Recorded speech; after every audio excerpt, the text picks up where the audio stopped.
নারকেল কোড়ানো আমার হয়ে গেছে, এখন এখানে পুরটা করে নিচ্ছি। তো নারকেলটা দিয়েছি, আর আগের গুড়টা মানে কিছুটা গুড় দেওয়া হয়েছে, আর এই যে এখানে গুড়টাকে কেটে নিয়েছি। গুড়টা খুব সুন্দর, গন্ধটা এত ভালো না, আর খুব সুন্দর নরম। এই যে তো গুড় দিয়ে দিচ্ছি এখন পরিমাণ মতন এখানে।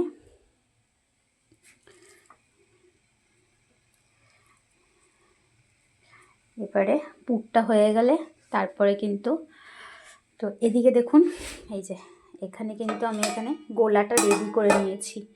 গুড় দিয়েছি, চালের গুঁড়ো, সুজি, ময়দা, সামান্য একটু লবণ দিয়ে ভালো করে গুলে নিয়েছি। একটু দুধও দিয়েছি, পুরোটা দিইনি, কিছুটা পরিমাণে দুধ দিয়েছি আর একটু জল দিয়ে গুলে নিয়েছি ভালো করে। তো এই যেরকম একটা ব্যাটার করে নিয়েছি।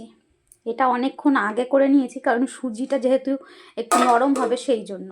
এখন পুরটা করছি, তারপর পুরটা হয়ে গেলে পিঠেগুলো বানিয়ে নেব। পিঠে খেতে তো ভালো লাগে, কিন্তু করতে অনেক কষ্ট, আর আমাকে একাই করতে হবে, সেই জন্য আর কি আস্তে আস্তে করে মানে অল্প অল্প করে সব করছি। তারপরে এখন পুরটা করছি, কিছুক্ষণ আগে ওটা গোলাটা রেডি করেছি। এখন এই পুরটা হলে, ঠান্ডা হলে তারপরে একে একে পিঠেগুলো করব। একটা পিঠে আজকে বানাবো, সব কিছু তো একদিনে সম্ভব না, সেই জন্য।